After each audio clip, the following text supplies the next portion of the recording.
ایک عورت کسی بادشاہ کے محل میں کام کرتی تھی۔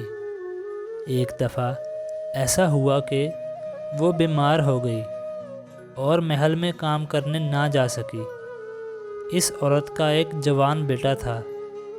اس نے اپنے بیٹے سے کہا کہ بیٹا، میں تو بیمار ہوں، اس لیے کچھ دنوں کے لیے تم جاؤ اور میرے حصے کا محل میں جا کر کام کرو۔ ماں کی بات مان کر بیٹا محل میں چلا گیا۔ اتفاق سے جب وہ لڑکا وہاں صفائی کر رہا تھا کہ اچانک ادھر سے بادشاہ کی بیٹی کا گزر ہوا۔ اس نوجوان کی نظر جب حسین و جمیل شہزادی پر پڑی تو اس کا دل بے اختیار تڑپ اٹھا اور وہ شہزادی کے عشق میں مبتلا ہو گیا۔ شام کو گھر واپس آ گیا مگر اس کے دل کو قرار نہ ملا۔ اس نے رات جاگ کر صبح کے انتظار میں گزار دی اور دوسرے دن جب وہ محل میں گیا تو اس کی پہلی تمنا تھی کہ کسی طرح محبوب کی زیارت ہو جائے، مگر وہ اسے کہیں نظر نہ آئی۔ اسی طرح 4 دن گزر گئے۔ ادھر اس کی ماں کی صحت بھی ٹھیک ہو گئی تو اس نے کہا کہ بیٹا، میں اب ٹھیک ہوں، آج کے بعد تم بادشاہ کے محل میں نہ جانا۔ عشق کی جو چوٹ اسے لگی تھی اسے ایک پل بھی قرار نہ آنے دیتی۔ رفتہ رفتہ اس نے کھانا پینا بھی چھوڑ دیا اور اتنا بیمار ہوا کہ چارپائی پر آ گیا۔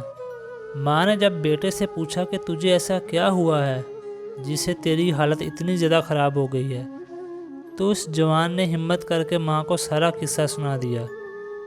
ماں بیٹے کی بات سن کر پریشان ہو گئی اور اسے سمجھانے لگی کہ بیٹا، تو اپنی حیثیت سے کہیں بڑھ کر خواہش کر بیٹھا ہے۔ بیٹا، اسے بھول جا، کہاں بادشاہ کی بیٹی اور کہاں ہم غریب لوگ۔ اس نے کہا، ماں میں سب جانتا ہوں مگر میرے بس کی بات نہیں ہے کہ اسے بلا سکوں۔ اس کا عشق سچا تھا۔ ادھر شہزادی کے دل میں بھی کچھ جستجو پیدا ہوئی۔ دوسرے دن شہزادی نے لڑکے کی ماں سے پوچھ لیا کہ جب تم بیمار تھی تو ایک جوان تھا جو محل میں صفائی کے لیے آتا تھا، وہ کون تھا؟ تو ماں نے اسے بتا دیا کہ وہ میرا بیٹا تھا اور اب وہ بیمار ہے اور بستر مرگ پر ہے۔ شہزادی نے پوچھا کہ کیوں؟ تو ماں نے کہا کہ اگر جاننا چاہتی ہو تو بتاؤں۔ شہزادی نے کہا، ہاں، آپ سچ بتائیں کہ اسے کیا ہوا ہے۔ ماں نے شہزادی کو سچ بتا دیا کہ وہ ایک نظر تجھے دیکھ کر تیرا عاشق ہو گیا تھا اور اس کی خواہش تھی کہ وہ دوبارہ تجھے دیکھے، مگر تم اسے نظر نہیں آئی اور اب وہ موت کے قریب ہے۔ شہزادی نے جب ساری بات سنی تو کہا کہ میں چاہوں بھی تو اس کی نہیں ہو سکتی، لیکن ہاں، میں کسی بھی طرح اس کی خواہش کو پوری کر سکتی ہوں جو وہ چاہتا ہے۔ بس اسے گھر جا کے یہ کہہ دو کہ اپنا بھیس بدل کر شہر کے دروازے پر بیٹھ جائے اور اگر کوئی اسے کھانے پینے کو کچھ دے تو کھا لے، ورنہ بھوکا پیاسا رہے، اور ساتھ ہی اللہ تعالیٰ کا نام کا ورد کرتا رہے۔ اس طرح لوگ سمجھیں گے کہ کوئی مخلص اللہ کا ولی ہے اور اس کا چرچا اتنا زیادہ ہو جائے گا کہ لوگ اس کی زیارت کو جائیں گے۔ اس طرح میں بھی اپنے باپ سے کہوں گی کہ شہر کے باہر ایک فقیر آیا ہے اور مجھے اس کی زیارت کے لیے جانے دیں۔ اس طریقے سے جا کر میں آپ کے بیٹے کی وہ خواہش پوری کر سکتی ہوں، شاید اسے قرار مل جائے اور وہ ٹھیک ہو جائے۔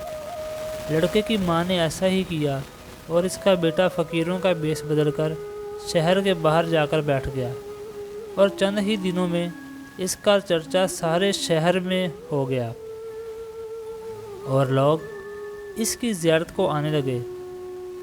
جب خبر محل تک پہنچی تو شہزادی نے بھی اپنے باپ سے عرض کی کہ مجھے بھی اس فقیر کی زیارت کرنے کی اجازت دیں۔ بادشاہ نے یہ سن کر خوشی خوشی اجازت دے دی۔